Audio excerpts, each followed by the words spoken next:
Olá, amigos. Olá, irmãos. Eu vou ler um texto aqui sobre a encarnação do Verbo.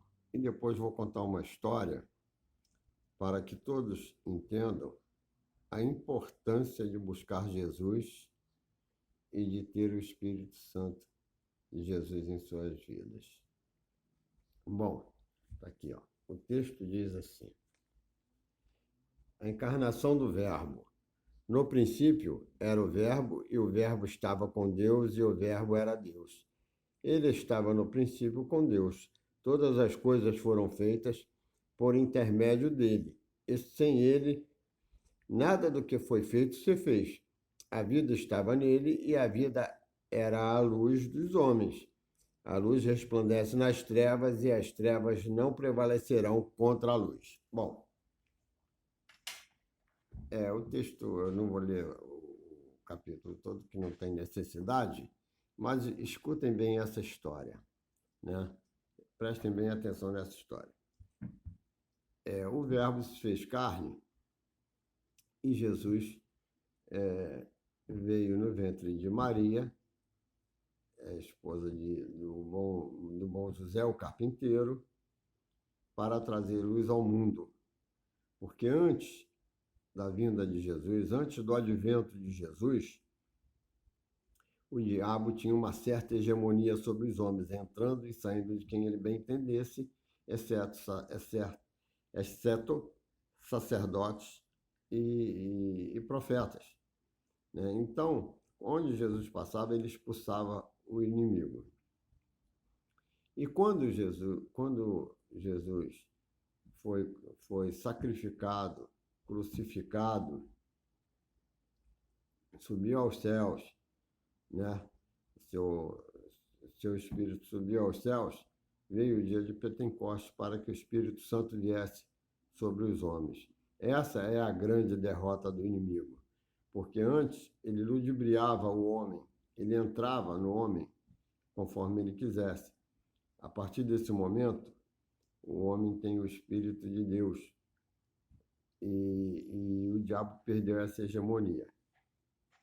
Por que ele perdeu essa hegemonia? Pelo fato do Espírito de Deus, né? Pelo fato do Espírito de Deus estar no homem e nós nos tornamos um inimigo em potencial e com potencial. Nós nos tornamos um inimigo com potencial e em potencial para o diabo.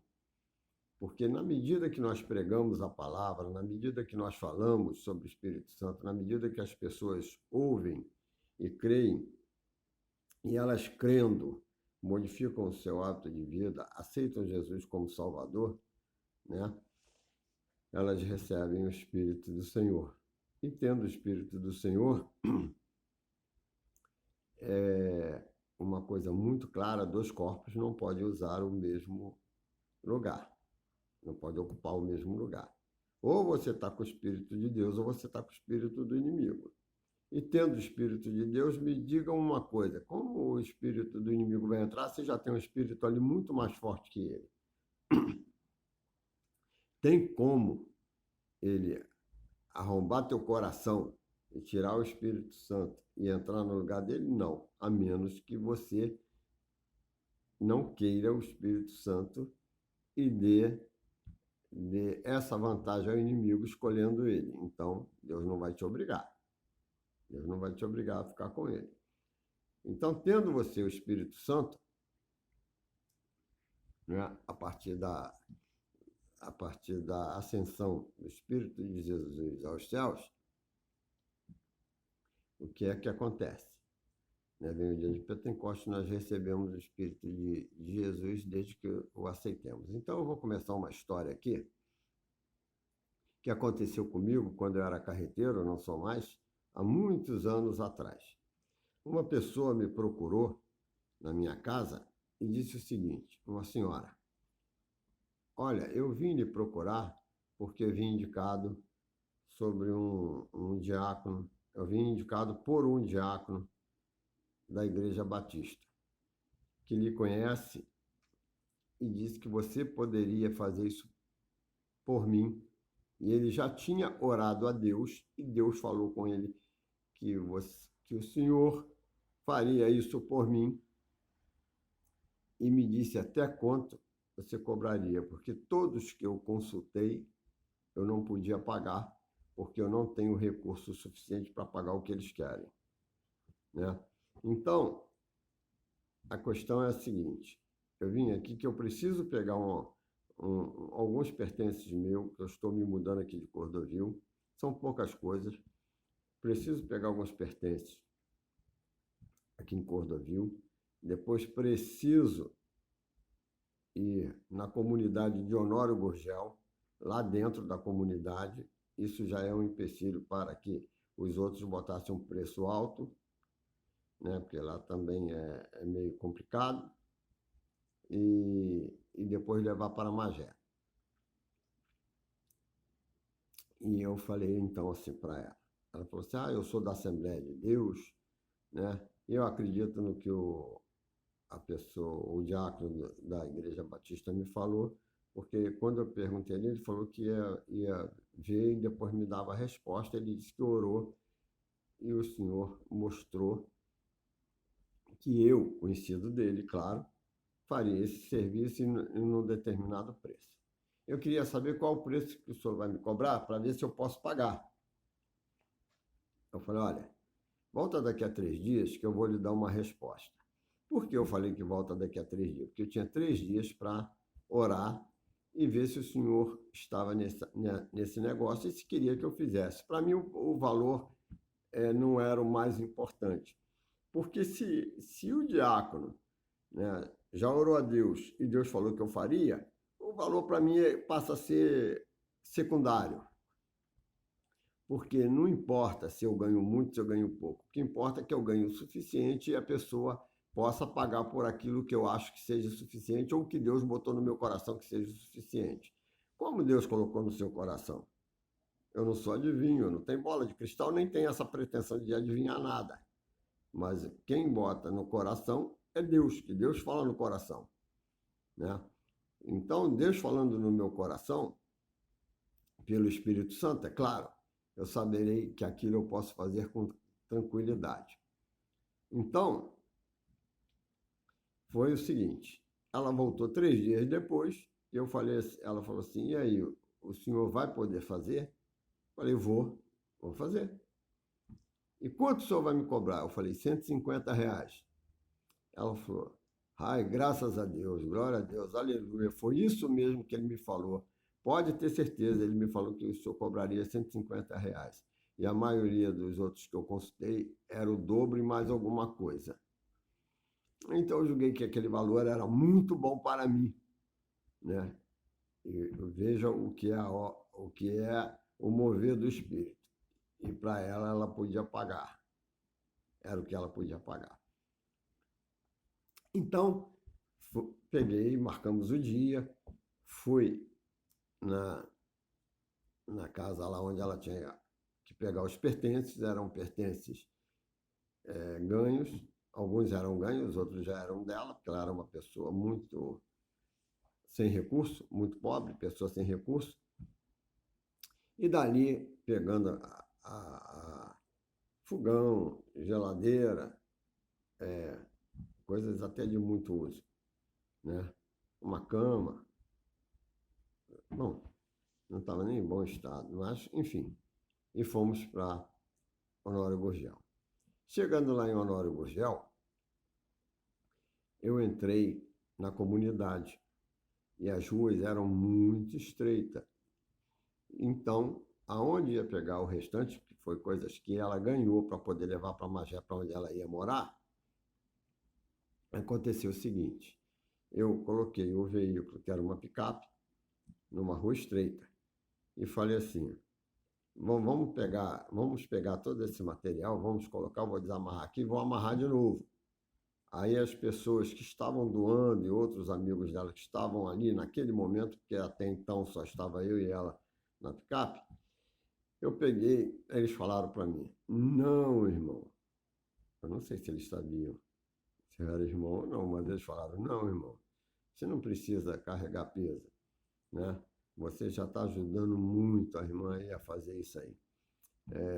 Nós colocaremos tudo na picape, arrumaremos direitinho e quando estiver pronto, você vem e amarra. Tá bom. Nisso, eu peguei e fui para a encruzilhada dentro da comunidade. Nessa encruzilhada, uma era a rua que eu entrei, a outra era essa rua pequena, estreita, no qual estavam os pertences da referida pessoa, da mulher da Assembleia de Deus, da irmã da Assembleia de Deus.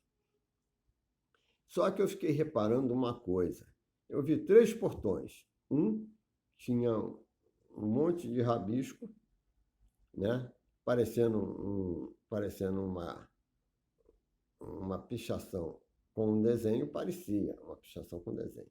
O do meio não tinha nada escrito, né? E o do lado esquerdo, e o do meio não tinha nada escrito, e do lado direito estava escrito assim, PAN, Jovem PAN. Mas na mesma hora que eu olhei aquilo, me veio uma coisa muito curiosa no coração. Eu pensei assim, mas Deus, mas Senhor, ali, olha, naquele desenho ali, que parece uma pichação, naquele portão tem o 66 ali dentro daquele desenho. Tem o 66 ali. E é o número da besta, é o número do inimigo. Então, essa pessoa, né, talvez nem saibam por que um pichador tenha pichado o portão dele e ele talvez também nem tenha percebido que tenha o 66 nessa pichação. Porém, o inimigo sabe quem serve a ele e com quem ele pode contar, e por isso mandou marcar o portão daquela pessoa com aquele número. Esse era o meu pensamento.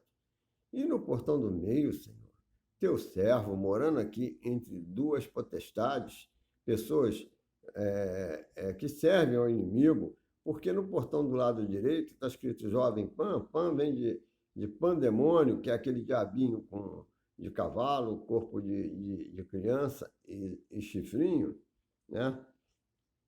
Então, o teu servo, morando aqui, no meio de 2 pessoas, no meio de 2 pessoas que servem o inimigo, bom, aí estava nesse pensamento e pedindo a Deus que desse uma solução para aquela pessoa que morava no meio dos 2. Nisso, eu vou lá para a esquina e tinha um rapaz jovem fumando e bebendo cerveja. A distância, ele estava dentro do bar e eu estava na rua. A distância de mim para ele era aproximadamente uns 20 a 30 metros, né?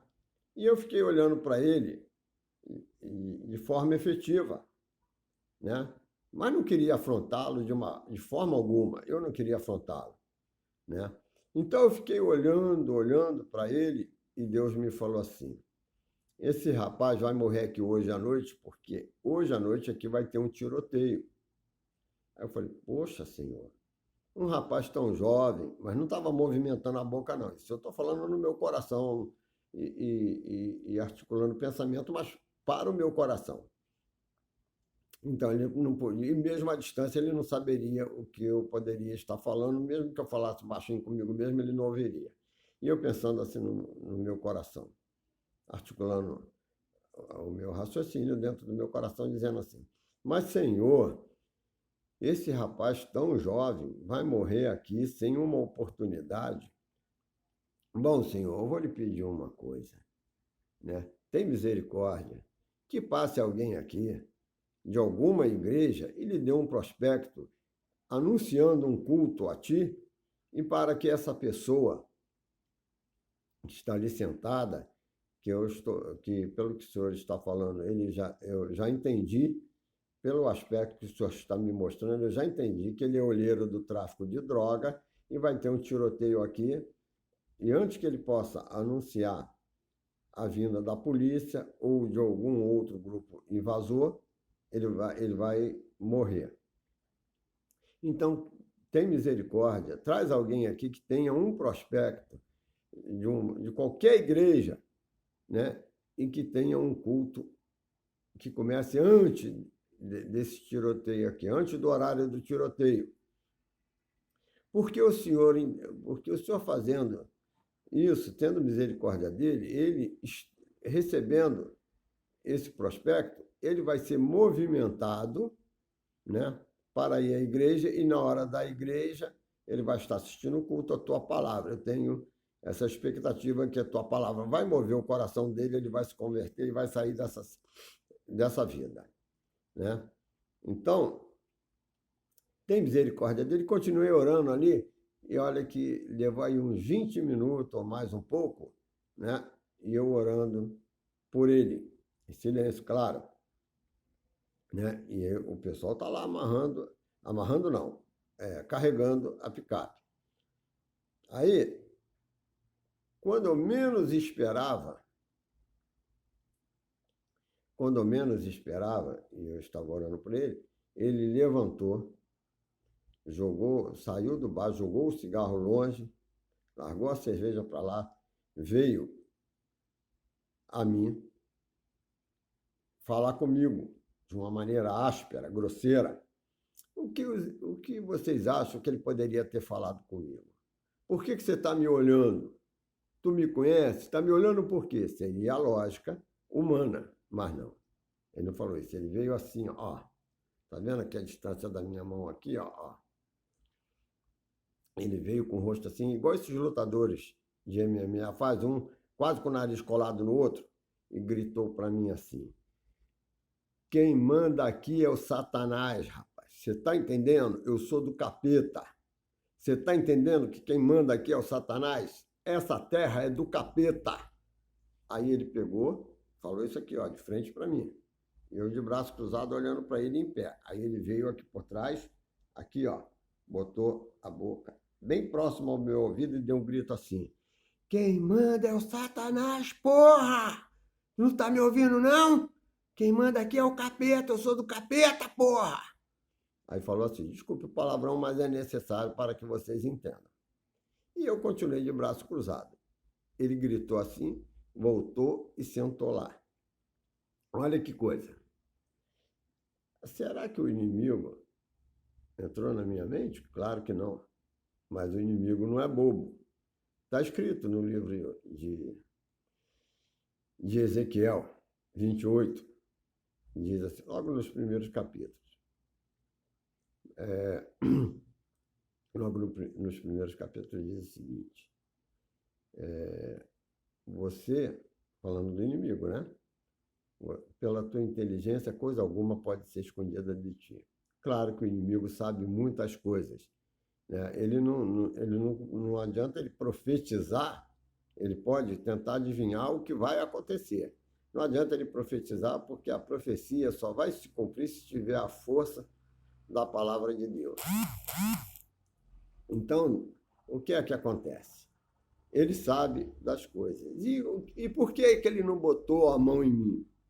Já que ele ficou tão revoltado, gritou, xingou, falou que era do diabo, ou por que ele não botou a mão em mim? Porque naquele momento, né, os anjos do Senhor estavam ao meu redor. E o que está escrito?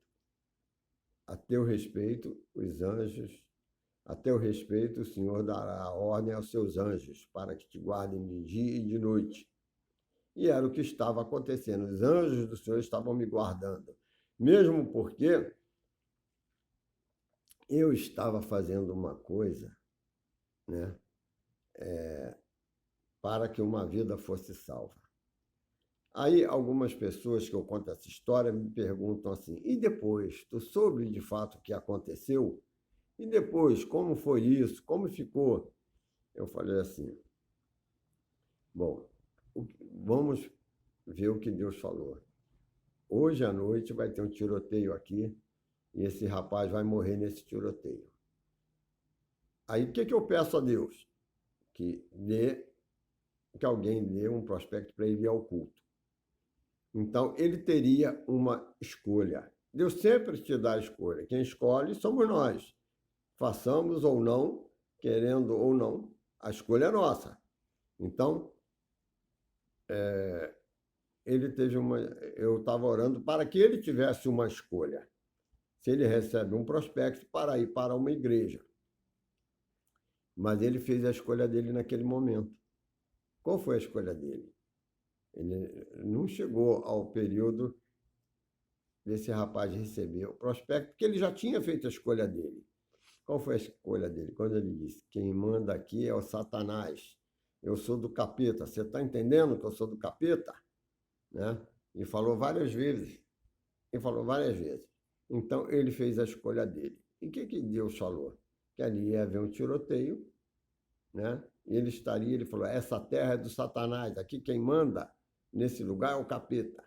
Então, ele estava na terra do Satanás, no lugar do capeta. Lembra dos portões lá que eu falei? Né? O diabo age com certa eficiência em alguns lugares mais pobres, não que não possa agir em lugares mais ricos, mas de pessoas mais esclarecidas, né? Mas nessa questão, nós vemos que existe uma incidência muito grande da ação maligna dentro das comunidades, veja pelo tráfico, né? Então, o que é que aconteceu? Ele fez a escolha dele. Qual foi a escolha dele? Quem manda aqui é o diabo e eu sou do capeta. Evidentemente que ele morreu. E logo depois as pessoas lá me chamaram. Engraçado que ele gritou alto, né? E depois as pessoas me chamaram e falaram assim: irmão, chega aí, amarra aqui. Aí amarrei os pertences da moça na picape para que não sacudisse nessa pequena viagem. E fui embora. E ali eu não falei nada.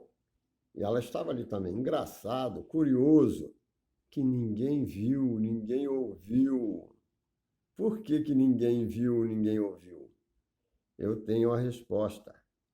Porque aquilo ali foi espiritual. Ele de fato veio.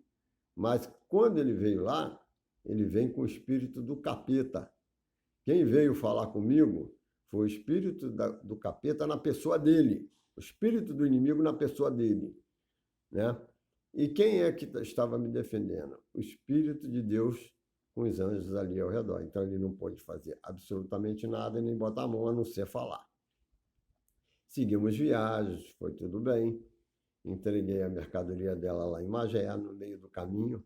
Ela está me contando como o ex-marido dela a maltratava e por isso ela se separou e estava indo para Magé, que era o lugar onde ela encontrou um valor que ela podia pagar, né? E ela trabalhava como doméstica. Então, em dado momento, ela começou a contar uma coisa que o marido dela contou. Eu falei: opa, peraí, irmã.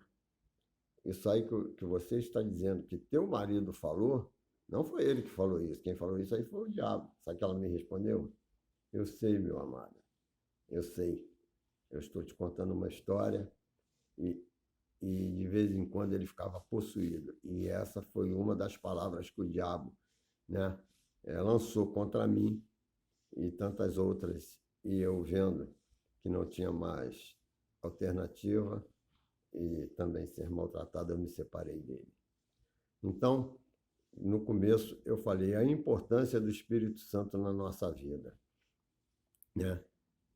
Eu estava ali, resguardado pelos anjos do Senhor. E vocês que buscam o Senhor como eu busco, vocês, como nós buscamos ao Senhor, todos nós que buscamos ao Senhor, que estamos com o Espírito Santo, sempre seremos resguardados pelo Espírito Santo. E o inimigo não pode tocar em nós, a menos que Deus permita, por algum motivo, que vai levar, às vezes, à salvação de outra pessoa, à conversão de outra pessoa, e que tenha uma causa justa e verdadeira para edificar mais vidas. Então, esse vídeo eu termino aqui. Eu sempre chamo as minhas histórias de histórias do povo e vou contar depois outras histórias relacionadas ao chamado de Deus e ao mover do Espírito Santo que está em nós, em prol daquelas pessoas que necessitam, né?